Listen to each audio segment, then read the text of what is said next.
And as in his free time, so to speak,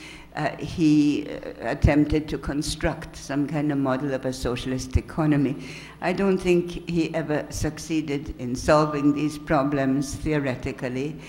And the next step was another migration, this time to England, with the accession of Hitler to office in 1933. The editorial board of this journal, who were a lot of very nice people, and they called a meeting and told Polanyi that too bad, but they could not afford to keep anybody of his expressed socialist opinions on the editorial team, and he'd better find himself a job in England, which he did. And that is where he taught for the Workers' Education Association night classes. And those classes really are the basis of the book, of The Great Transformation. Though I have wandered a little bit, because I said I would talk about his political philosophy, which I think is really best summed up in a statement which is many times repeated, that the society we live in, the 19th century capitalism created more or less in Britain in a space of about 30 years, from 1815 to 1845 or so, which created the legislative and supportive infrastructure for the labor market, for a market in labor and a market in land, and of course the market for money is somewhat older with abolition of laws against usury, and thereby disembedding the economy from society, as in his own words, meaning that the economy assumes a life of its own, and the society has to model its behavior. We have to model our behavior then to suit the needs and necessities of the economy, which he suggested was a very strange and historically unprecedented state of affairs, which, however, released an enormous energy of economic growth. My father's intellectual ancestry, I would say, runs from Karl Marx to Max Weber, to Tönnies' community society story, and then to some early German and Austrian anthropologists by the name of Turnwald, the German, and Malinowski, the Viennese, who did research on primitive, what was called primitive economies, would now be economic anthropology. And I mention this in connection with basic income, because it would seem that not at any time in human history, unrecorded or recorded,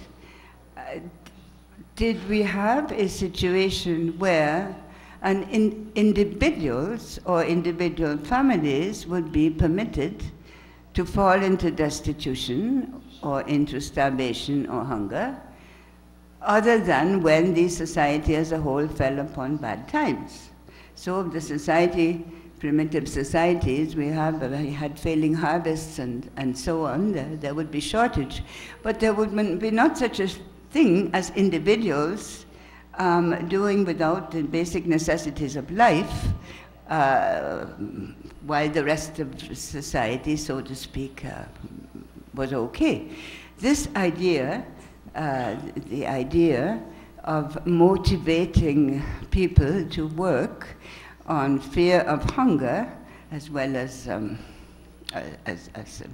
reward of gain, is really something that was, according to my father, and I think he was quite correct, very recent in history and instituted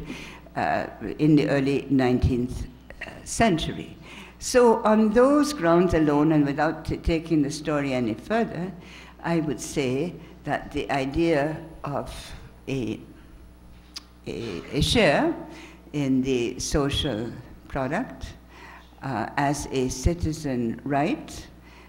and certainly in a society and economy as advanced as ours now are, is obviously something he would have supported. He would have supported it on the grounds that it assists in decommodifying labor, at least to some degree, but also on the grounds of moral justice, and I have absolutely no doubt about it. But I would say that I can see three aspects to basic income in the light of my father's thoughts. One is economic, one is social, and one is political. Well, the economic arguments, I think, are well known, and I've surely repeated them many times here. They include the fact that people receiving a basic income will spend it. If they need it, they will spend it locally, and they will spend it on consumption, and that, of course, you don't need to be a Keynesian to understand that that is good for the economy and the local economy. It is also, I think, a fact that we have the technology is making it, but we need ever less labor in order to produce any kind of manufactured good, and that is a trend which will continue, so that it becomes increasingly difficult to find industrial employment, and I would say that that is so on a global scale. And therefore, a basic income provides a floor from which people can organize other economic activities to give the energy